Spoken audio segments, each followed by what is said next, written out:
جس شخصیت کو ہم یہاں یاد کر رہے ہیں یا جس کا تذکرہ کر رہے ہیں، حضرت سلطان صلاح الدین ایوبی رحمۃ اللہ تعالیٰ علیہ، بلا شبہ یہ وہ ہستی ہے کہ جسے آئیڈیالائز کر کے اور جسے رول ماڈل بنا کر آج کے 21st سینچری کے جو ہمارے ینگسٹرز ہیں اور نئی جو قیادت ہے وہ اپنے لیے روڈ میپ کا ایک اچھے طریقے سے استدراج کر سکتی ہے۔ اور حضرت سلطان صلاح الدین ایوبی کی بات اگر بالخصوص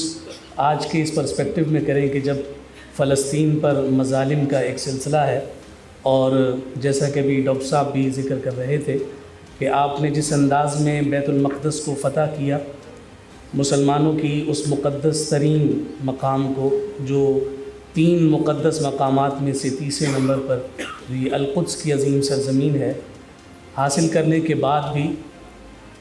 یہودیت اور عیسائیت کے ساتھ بھی اس زمین کا جو انسلاک قائم تھا انہیں اجازت دینا، یہ وہ مذہبی رواداری ہے کہ جس کو آج ہمیں دوبارہ اجاگر کرنے کی ضرورت ہے، اور اسی کے ذریعے سے ہی اسلام کی جو اصل شناخت اور پہچان ہے کہ اسلام امن کا دین ہے، رواداری کا دین ہے، اور دوسروں کے اظہار رائے اور دوسروں کے جو مقدسات ہیں ان کے احترام کا دین ہے، اور اسی کے ذریعے سے ہی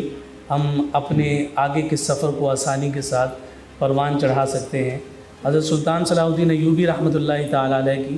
شخصیت میں ہمیں ایک بات یہ بھی نظر آتی ہے کہ آپ اتنے بڑے سلطان ہونے کے باوجود، اتنی بڑی سرزمین پر فتوحات کے جھنڈے گاڑنے کے باوجود، اگر ذاتی اعتبار سے آپ کو دیکھا جائے تو آپ صرف سلطان نہیں بلکہ اپنے وقت کے ایک بہترین متقی اور پرہیزگار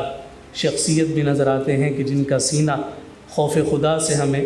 بھرا ہوا نظر آتا ہے۔ انہوں نے حج کی ادائیگی کو اسی لیے موقوف اور مؤخر رکھا ہے کہ سلطان ہونے کے باوجود ان پر اس وقت تک حج فرض نہ ہوا تھا۔ تو آج کے سلاطین کے لیے بھی اور آج کے حکمرانوں کے لیے بھی حضرت سلطان صلاح الدین ایوبی رحمۃ اللہ تعالیٰ علیہ کی جو زندگی اور شخصیت ہے وہ ایک بڑا خوبصورت پیغام دیتی ہے کہ یہ جو کچھ سلطنت کے طور پر حاصل ہوتا ہے یہ امانت ہے، اور کامیاب حکمران وہی ہوتا ہے کہ جو اس امانت کو آگے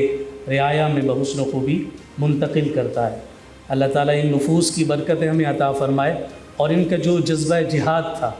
اس کی برکت سے رب ذوالجلال آج کے نوجوان کو اور اس 21ویں صدی کے ہمارے جملہ مفکرین کو برکت دے، اور ایک دفعہ پھر ایوبی کا خون جو ہے وہ جوش مارے، اور یہ بیت المقدس کی عظیم سرزمین دوبارہ اسلام کے جھنڈے کے سائے میں ہو اور اسلام کا اس مقام پر دوبارہ سے بول بالا ہو۔ السلام علیکم ورحمۃ اللہ۔